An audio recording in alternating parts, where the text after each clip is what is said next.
நம்ம இன்றைக்கி வந்து காலையிலே வந்து என்ன பண்ணிட்டோம், மணப்புரம் கோல்டு ஃபினான்ஸில் வந்து என்ன பண்ணோம், ஸ்டாக் வாங்கினோம். ஒரு 96 ஸ்டாக் வாங்கினோம். அந்த 96 ஸ்டாக் வாங்கி 214 ரூபாய்க்கு நம்ம வந்து செல் பண்ணிட்டோம். வாங்கின ப்ரைஸ் வந்து 212 ரூபான்னு நினைக்கிறேன். 212 ரூபா நியர்பையில் வாங்கினோம். வாங்கிட்டு பைசா என்னென்னு எனக்கு சரியாக ஞாபகம் இல்லை, அதான் சொல்கிறேன். நமக்கு வந்து செல் பண்ணதில் ப்ராஃபிட் வந்து 214 ரூபா ப்ராஃபிட்டு. அன்றைக்கி வாங்கி அன்றைக்கே செல் பண்ணதுனால லாங் டேர்ம் மெத்தடில் வேறு போட்டேன். அப்படிங்கிறதுனால ப்ரோக்கரேஜ் சார்ஜ் 60 ரூபா போயிடும். அந்த 60 ரூபா போக நமக்கு எப்படினாலும் ஒரு 154 ரூபா நமக்கு வந்து ப்ராஃபிட்டு காலையில் மணப்புரமில்.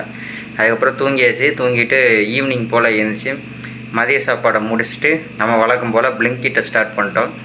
பிளிங்கிட்டில் வந்து கரெக்டாக 3 ஹவர்ஸ் தான் ஓட்டணும். 4 மணிக்கு ஆரம்பித்தோம். 4 மணிக்கு ஆரம்பித்து கரெக்டாக எத்தனை மணிக்கு முடித்தோன்னா, இப்போ 7 மணிக்கு கரெக்டாக முடிச்சாச்சு. ஏன்னா 7 மணிக்கு வந்துட்டு குளிச்சுட்டு நான் போர்டிங் பாயிண்ட் போகணும்.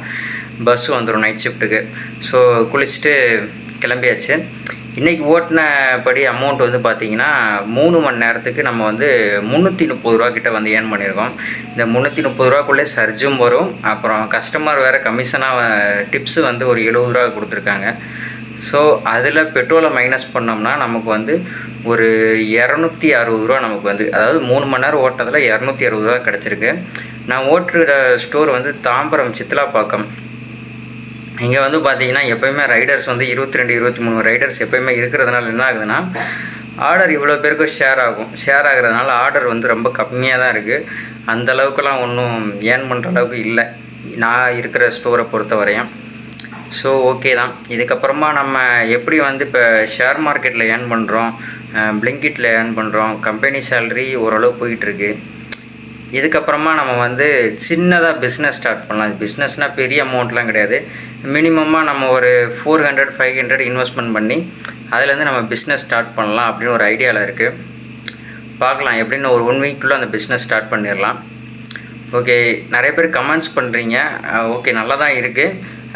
என்னோடய வீடியோ பார்த்துட்டு நீங்கள் நல்லா கமெண்ட்ஸ் பண்ணுறது எனக்கு பிடிச்சிருக்கு. ப்ளஸ்ஸு உங்கள்கிட்ட ஏதாவது பிஸ்னஸ் ஐடியா இருக்குது, இந்த மாதிரி பண்ணலாம் ப்ரோ, அந்த மாதிரி பண்ணலாம் ப்ரோ அப்படின்னு சொல்கிறதுலாம் நல்லாயிருக்கு. அதே மாதிரி உங்களோட ஸ்டோரில் எந்த அளவுக்கு ஏர்ன் பண்ணுறீங்கன்னு கூட என்கிட்ட ஷேர் பண்ணுறீங்க. அதெல்லாம் கேட்க நல்லாயிருக்கு. பிஸ்னஸை பற்றி பேசலாம். வேறு நான் ஒன்றும் அந்தளவுக்கு பெரிய லேர்னிங்லாம் கிடையாது.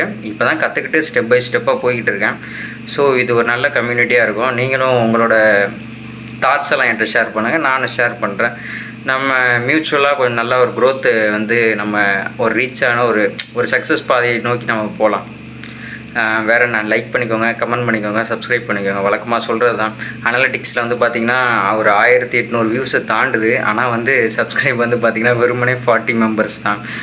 லைக்லாம் வந்து பார்த்திங்கன்னா வெறும் 4 5 தான். அதனால் கொஞ்சம் நமக்கு சப்போர்ட் பண்ணுங்கள். தேங்க்யூ.